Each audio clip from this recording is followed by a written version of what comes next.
Ultimately, you are not watching The Wizard of Oz, you are giggling at a Wizard of Oz themed theme park ride. The Wizard of Oz at the Sphere is a huge success. All right, so we covered this last time, but the Wizard of Oz has gotten a AI makeover, and it's being shown at the Las Vegas Sphere for a lot of money. As you can see, this is making $2 million a day. So, and this is like how old is this movie? So yeah, let's go ahead and just roll the footage.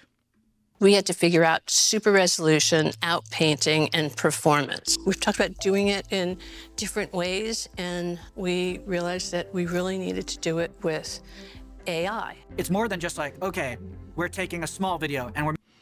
All right, she said, oh, we try to figure out different ways, but we really needed to use AI. No, you just wanted to be cheap. I don't even understand why you need it to be cheap, because you're making $2 million a day. Why be cheap?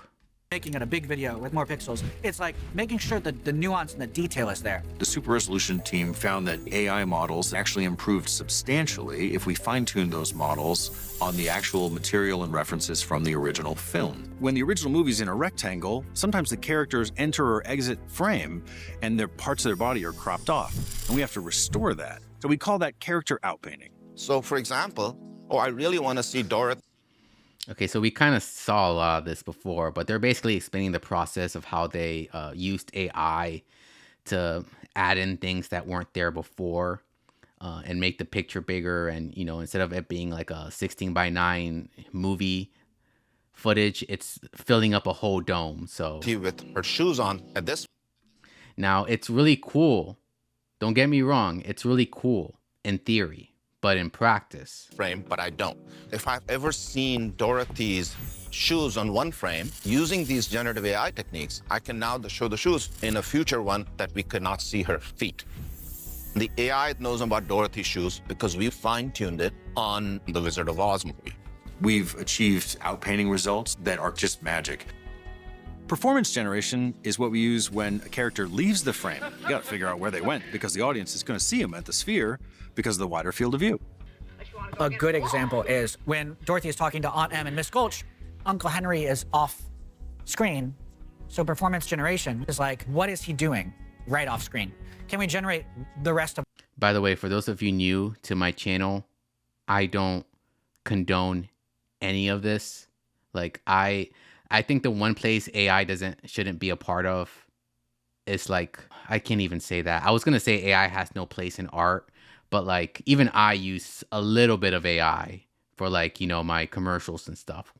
So I don't want to say it has no place for art, but like, I don't think you should be tinkering with I don't think you should use it to tinker with older projects where the artist is already dead. So they have no say on what they can or what they can or can't allow. What he was doing. So we look at the original movie script and we say, what did the director intend and what was the performance supposed to be for this character? And then we generate guidance frames for where we think they should be and what we think they should be doing, adhering to the original movie. Taking a cinematic film and making it fully experiential at the scale of the Sphere, it's something we've never seen before. Working with Google, we found that the tech is powerful, but it's the artists working with that tech that makes something like this possible. This is new ground. Okay, so here's the thing. I would argue that those people aren't artists.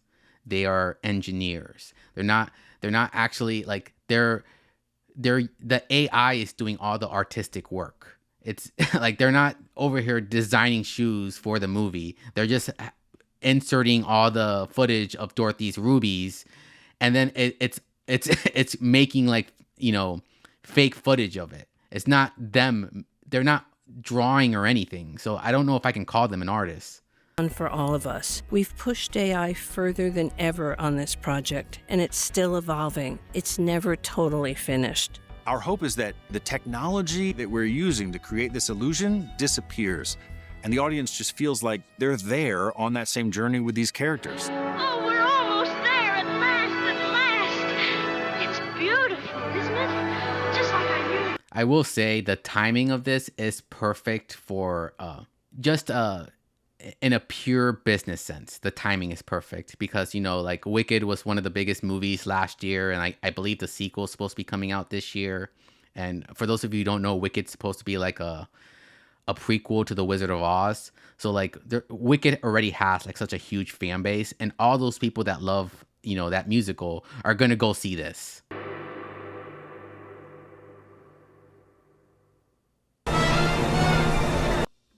All right, so this is footage from the ground at the Sphere of what it looks like, and you can see like the wind. Like you can see a bunch of fans at the front of the stage, and like it's blowing wind, or it's you know, the fans blowing air, but it's making you feel like you're in this tornado.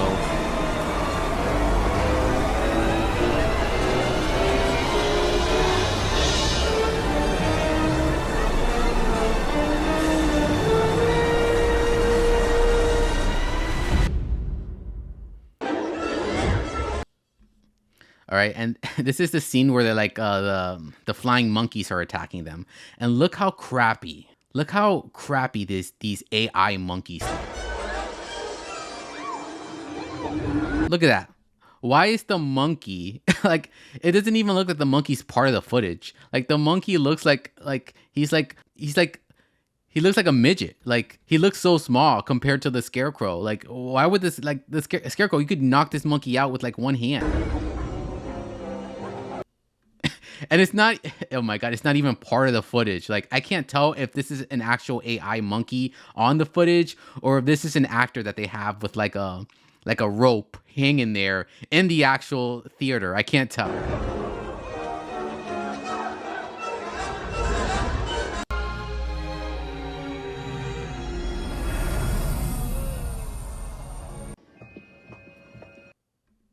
All right, what's this?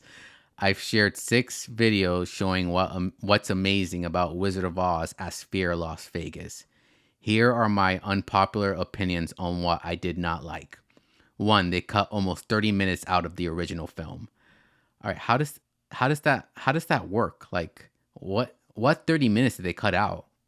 And think to yourself, I don't remember Wizard of Oz being a long movie. So isn't it like a 90-minute movie? You cut 30 minutes out, it's just an hour long.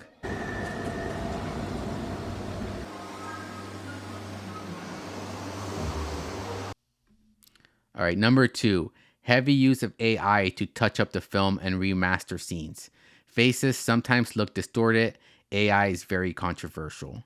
And you know what the other thing is? They're posting these AI faces in like this massive screen, so you'll be able to see any imperfections. Like you'll be able to see if a guy is missing, you know, a finger or something.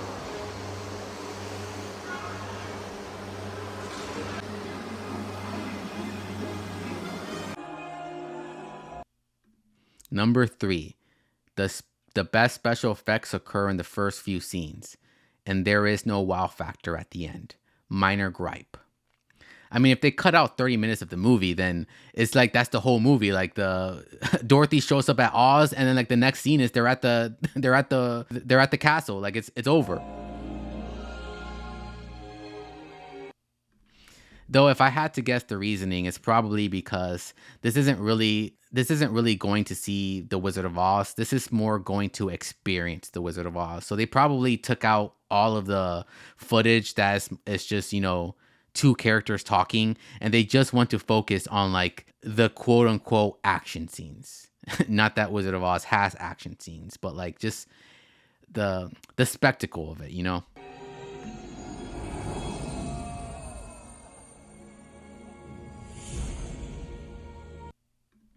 All right, number 4.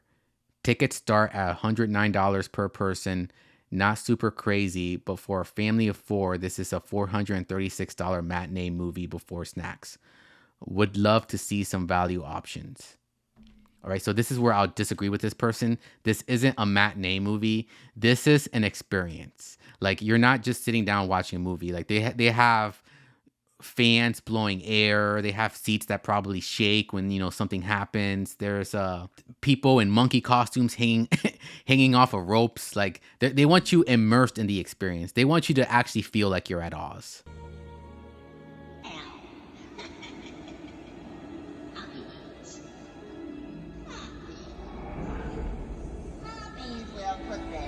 All right, and number 5, Wizard of Oz is a musical adaptation.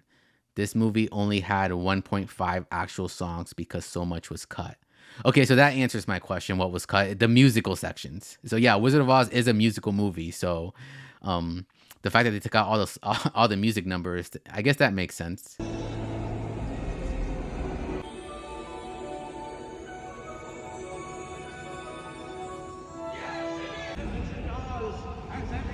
These are mostly minor grievances. Overall, this is a 10-10 must experience. At least once, a 10-10 must experience at least one show. I will go back. I just like sharing the good and the bad.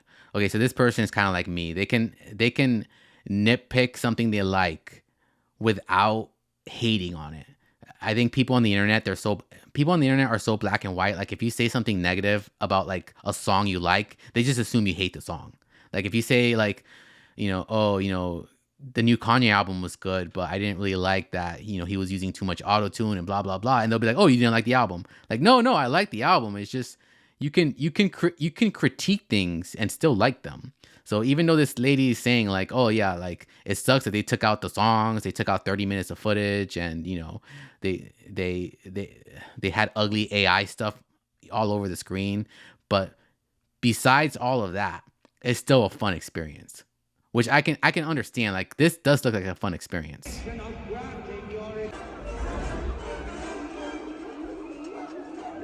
All right, hold on. I think we may have somebody in the chat. Steve, hello. Steve, where have you been? We're wrapping up the show, Steve. The show's over. You show up at the end of the last story. Where were you, Steve? Where were you? Now, I'm not too mad at you because I know it's my own fault for like not sticking to my schedule. Like it's like I stick to my schedule like two weeks in a row, and then I just completely lose it and take a whole month off. So yeah, that's kind of my fault. But what's up, Steve? How are you doing? Been in the bushes, a lot of bushes. You know what that kind of reminds me of? That Homer Simpson meme where he's like slowly backing into the bushes. Is that what you mean, Steve? All right, let me just finish this story real quick. We had to figure out. We're talking about the Wizard of Oz at the Sphere, Steve. All right, where were we? Yeah, this Wizard of Oz show is making $2 million a day. $2 million a day. So it's a massive success.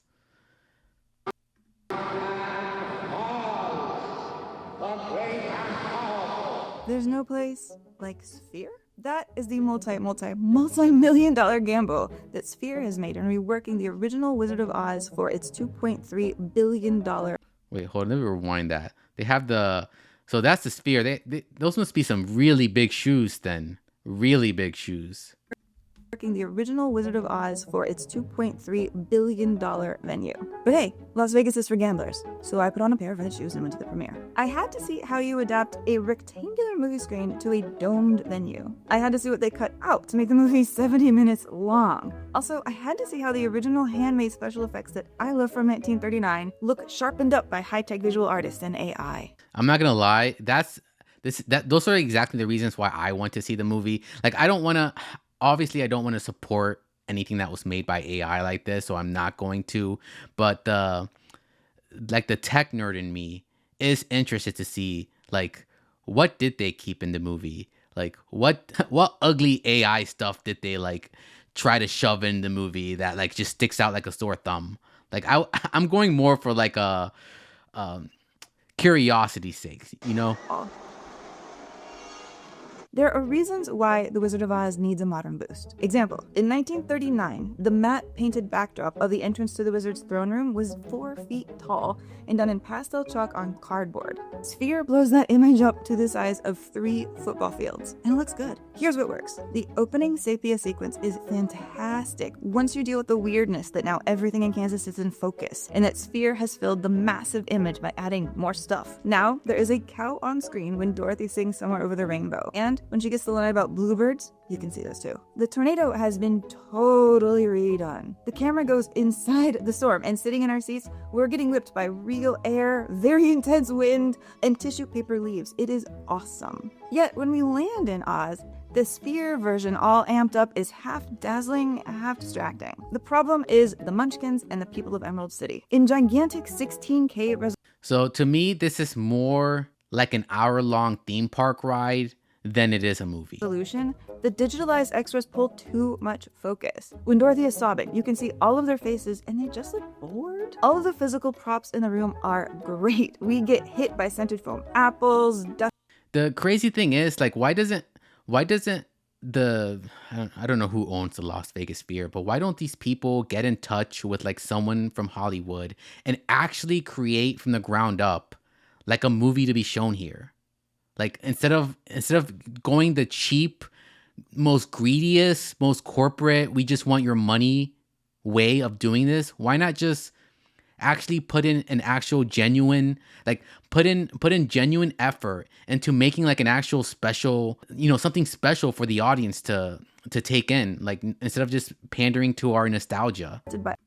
Or better yet, you could have done this exact same thing with Wizard of Oz, taken this exact movie, but you didn't need to use AI. Why not just actually have people work on the movie, like animators and CGI people, like I said, actually put in effort. Artificial snow. Whenever we see the Wicked Witch, our seats buzz. All right, Steve, how much did I miss?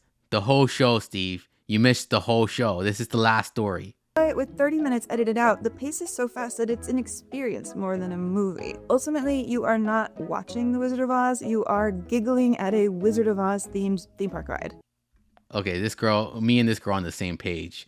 I did not see this before I reacted to it, so I didn't know she was going to say it's like a theme park ride. Because that's exactly what I'm thinking, like looking at it. So is there no place like Dome? Well, there's nothing like it, as long as the tickets are not costing Dorothy's Family Farm. Read my full dispatch in the Los Angeles Times. Film critic Amy Nicholson here, clicking my heels 3 times and headed back in the theater.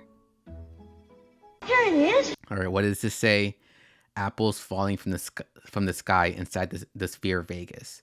Okay, so they also have prop apples that are falling from the sky.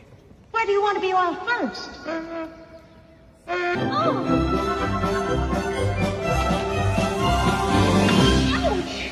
What do you think you're doing? See, so when the tree's going crazy, there's apples flying in the audience. So that right there is a really cool scene. Like I'm saying, like they could have done something special with this.